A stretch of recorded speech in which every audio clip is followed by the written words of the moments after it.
Hi, welcome back to another Deck Tech Speedrun where I run you through an EDH deck tech as fast as I can, take you through all the strats, try to take you through how the deck works, and take you through a couple hands as well.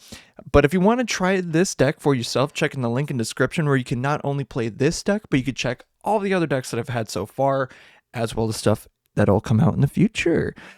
But before we get into it, this deck is really, pun intended, nutty.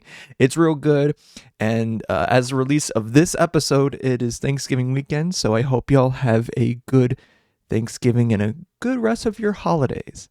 So let's get into this deck tech in 3, 2, 1. So this deck tech is the Nut Room. So the reason that I call it the Nut Room, obviously, is because it's squirrels. It's squirrel tribal.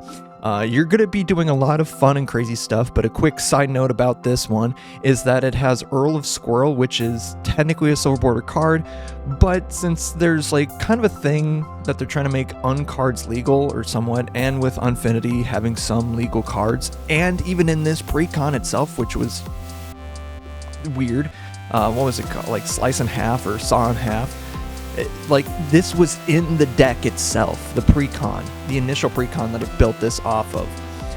It was the Squirrel Tribal deck from Bloomborough, which is already crazy busted.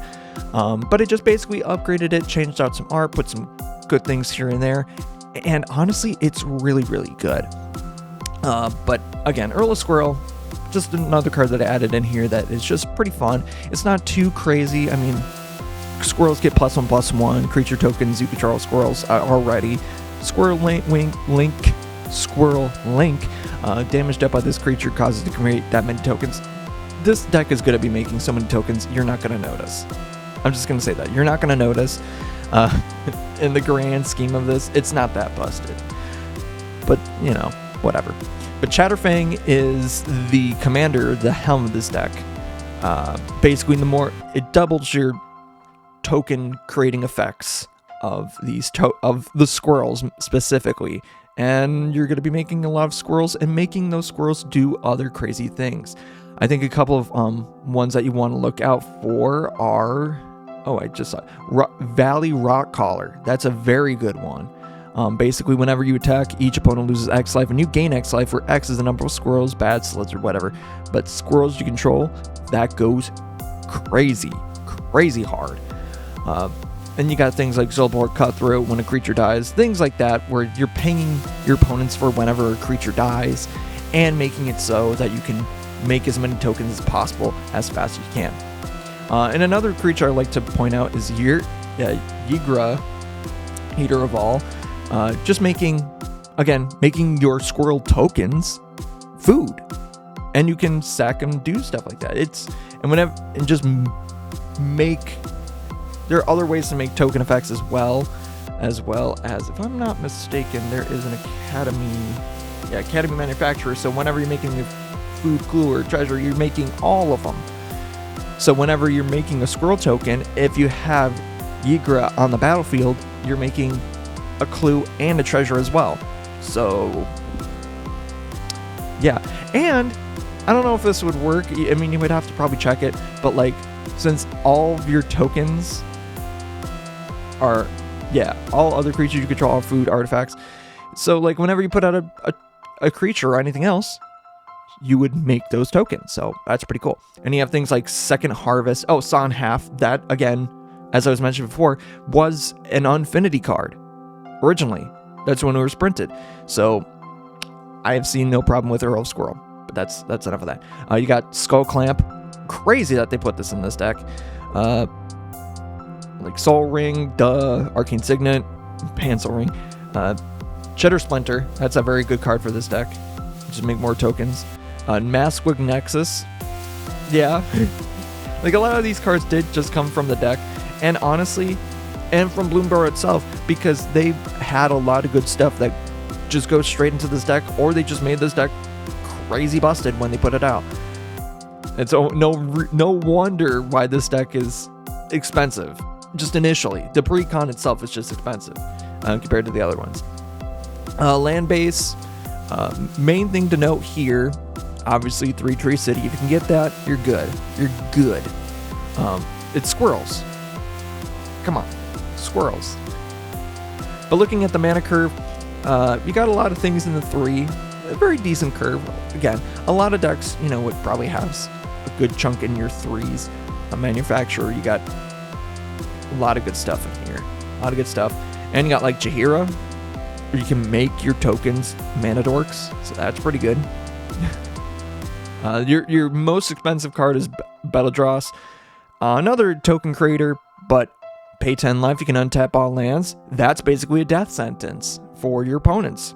Even though, yeah, you're losing 10 life, you're going to be doing things that are just absolutely nutty at that point. Nut Collector, it's nuts. 69, nice. But let's try this out. Oh yeah, we could definitely make something out of this. So what I will probably do, let's do this. Let's draw this out. With this hand, I think what I will probably do, play a Fabled Passage, draw a card. Okay, we got our mana fixing. I'll probably do that to put out a Forest. Close and shuffle. Do that for my turn. Next turn, put out... I'll put the Oran Reef out. Yeah. And then just leave that for whatever. I can't do anything with it, but yeah. Turn 3 or more other forests. I'll wait on that. I'll put out my swamp just to get my mana fixings out. Whoop. Put out a forager. Put out a forager. Just tap for 2 to get that Thornvine forager. And then I think that's enough for that turn. I think I want to use the Chatterstorm when it's optimal. So what I'll probably do this turn is play that. It'll come in tapped, whatever. I probably should have played that the other turn, so I'll just imagine they did that. Rick, why not? Why don't I just play my commander? 1, 2, 3. And then 1, 2. Yeah, I could just do that. You know what? I probably won't. I'll just play my commander out. Just get Chatterfang out. And then on turn 5, that's when I'm thinking I'll probably actually go absolutely wild here. So what I'll do is I'll tap this for 1, bring out that Gourmet's Talent, just so I have it out. And then do 1, 2 to bring out an Idol of Oblivion, so Storm count would equal 2. And then 1, 2, Chatterstorm. So I would make 3 1/1 squirrel tokens, but because Chatterfang is out on the battlefield, I would make 6 tokens. That's already pretty good. So let's add token. Let's just do... Why can't I find a squirrel? So 6 of these. So 1, 2, 3, 4, 5, 6. 6 squirrels. That's a lot of bodies. That's a lot of bodies. And look what's going to happen next turn. I think we're good. I think we're good. We're going to make it out of here, I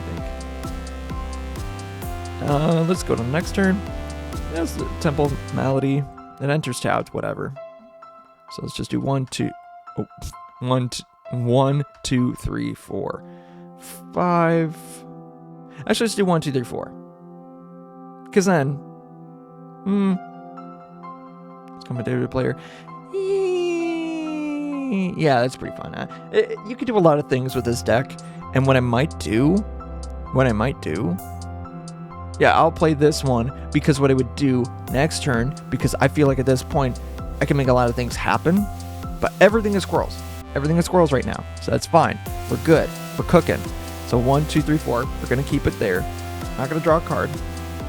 We're gonna go to the next turn, because once we go to the next turn, if say everything in the board state's fine, what I'm gonna do is 1, 2, 3. Black. 1, 2. Another black and 3 to play a Swarmyard Massacre. Create 2 tokens, and then it deals to each creature that's not a rat, that's not a squirrel token. Each creature that isn't a rat, spider, squirrel gets a -1/-1 for each of those. So everything gets -1 like 8, 9, 10, 11. Minus 11, 11 on turn 7. 7, 11?